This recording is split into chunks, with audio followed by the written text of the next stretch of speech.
Réforme de l'assurance chômage, un nouvel accord entre syndicats et patronat.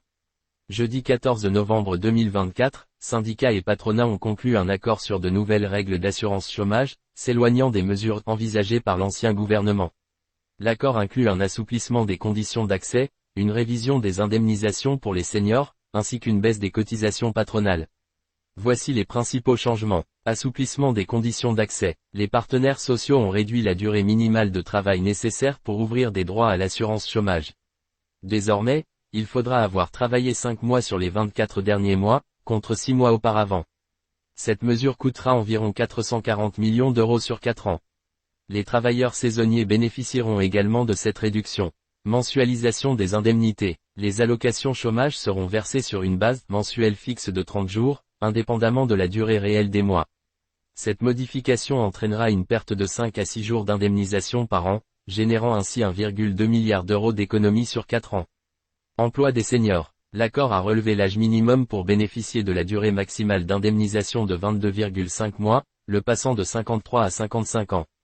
Pour les 55 à 57 ans, la durée reste fixée à 27 mois. De plus, la dégressivité des allocations ne sera plus appliquée à partir de 55 ans, au lieu de 57 ans auparavant.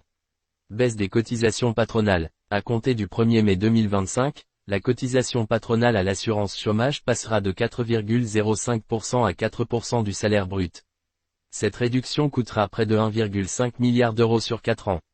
Travailleurs transfrontaliers. L'indemnisation des allocataires frontaliers sera ajustée en fonction des salaires pratiqués dans leur pays de travail, ce qui devrait entraîner une réduction importante de leurs droits. Cette mesure vise à économiser environ 1,4 milliard d'euros sur 4 ans. Réaction et impact financier. Selon l'UNEDIC, ces réformes permettront de dégager 2,3 milliards d'économies sur 4 ans pour l'assurance chômage. Le gouvernement, par la voix de Maud Brejon, porte-parole de l'exécutif, a salué cet accord, y voyant un succès du dialogue social. Cependant, des désaccords subsistent, notamment sur les mesures concernant l'emploi des seniors. Éric Chevet, représentant de la CPME, a jugé ces dispositions pas équilibrées.